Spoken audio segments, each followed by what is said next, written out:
Mi nombre es Isabelle Carter y tengo 31 años. Estaba sentada a la mesa de la cocina con una taza de café que se enfriaba en mis manos cuando mi madre entró y lo cambió todo. No llamó a la puerta. Nunca llamaba. Esa fue la primera cosa que aprendí mientras crecía en esa casa.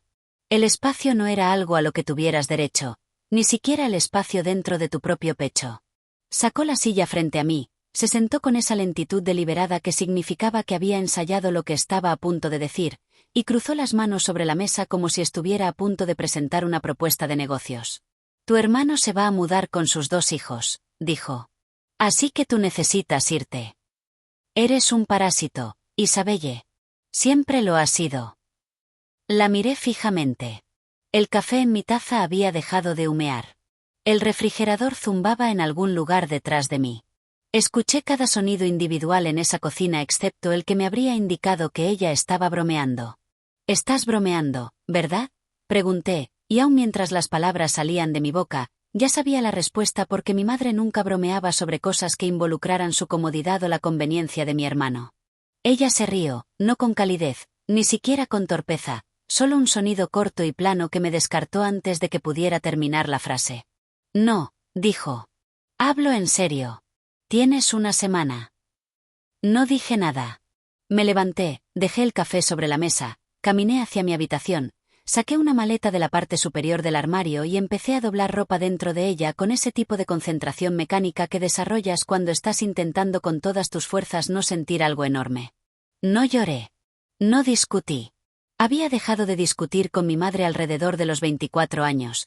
Cuando me di cuenta de que cada discusión que ganaba todavía me dejaba sintiendo como si hubiera perdido algo que no podía nombrar. Cerré la maleta. La llevé hasta la puerta principal. Mi padre estaba sentado en la sala de estar viendo la televisión y ni siquiera levantó la vista. Eso fue, por sí solo, su propia respuesta.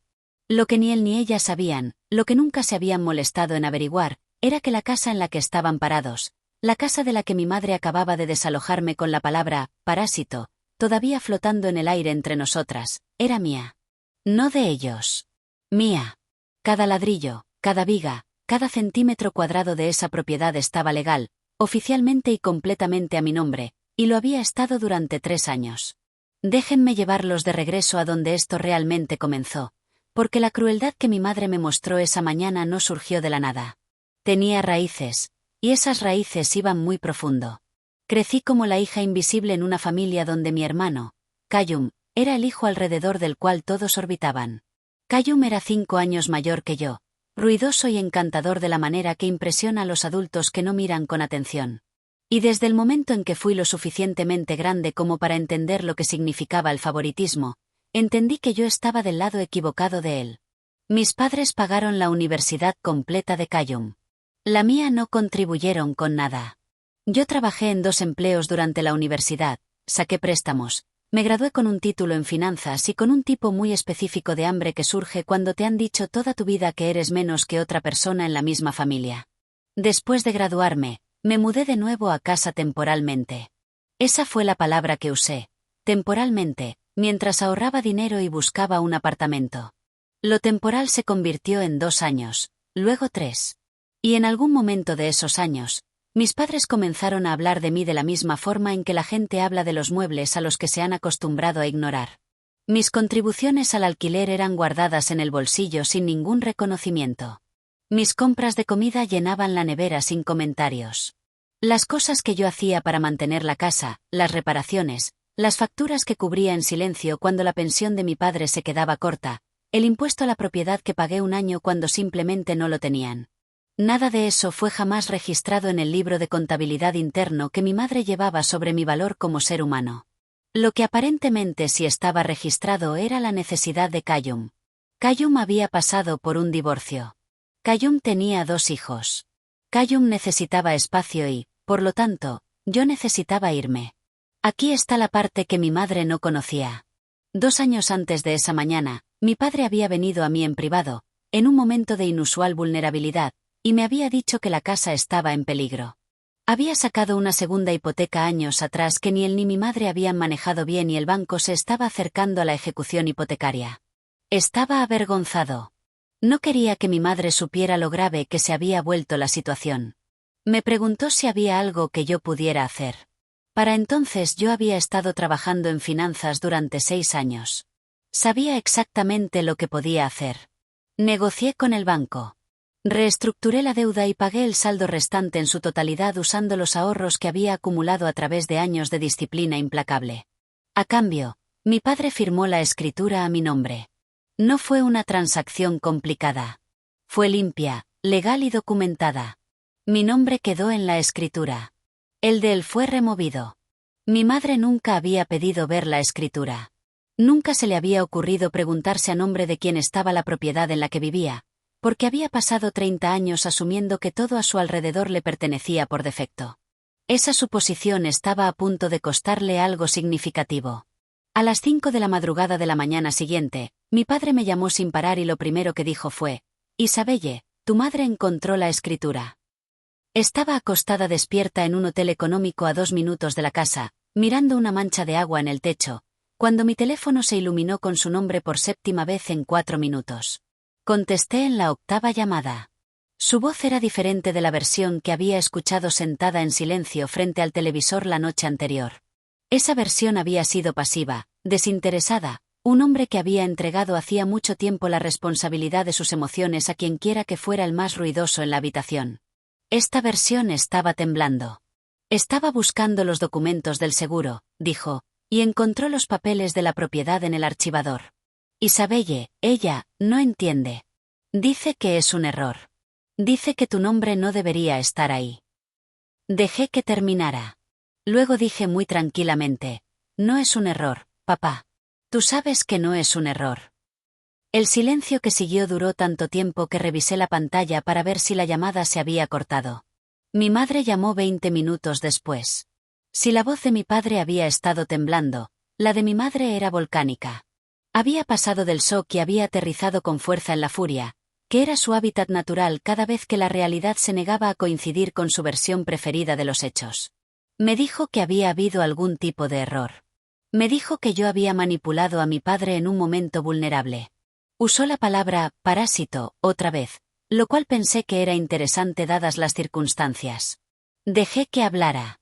En 31 años había aprendido exactamente cuánto duraba una de las tormentas de mi madre antes de que apareciera la primera grieta de incertidumbre. Y esperé por ella con la paciencia de alguien que finalmente tenía todas las cartas sobre la mesa. La casa es mía, mamá, dije cuando ella hizo una pausa para respirar. Lo ha sido durante 2 años. Papá vino a mí porque estaban a meses de perderla ante el banco. Yo pagué la deuda. Tengo el título. Tengo todos los documentos. Esto no es un error y no está abierto a discusión. Otro silencio, más largo esta vez. Y entonces, por primera vez en mi memoria, mi madre no tuvo una respuesta inmediata. Lo que sucedió en las siguientes 72 horas fue algo para lo que no me había preparado completamente. No porque no lo hubiera pensado, sino porque nunca me había permitido creer que realmente sucedería. Mi madre llamó a mi tía, quien llamó al hermano de mi padre, quien me llamó a mí para explicar que la propiedad familiar era un asunto delicado y que quizá yo debería considerar ser más flexible. Escuché a cada uno de ellos. Les expliqué con calma y sin enojo los mismos hechos cada vez. La casa había estado a 2 meses de la ejecución hipotecaria. Mis padres no se lo habían dicho a nadie. Yo había intervenido con mi propio dinero, legalmente, con un acuerdo firmado. No había flexibilidad que ofrecer porque no había habido ningún delito que negociar. Callum llamó el segundo día.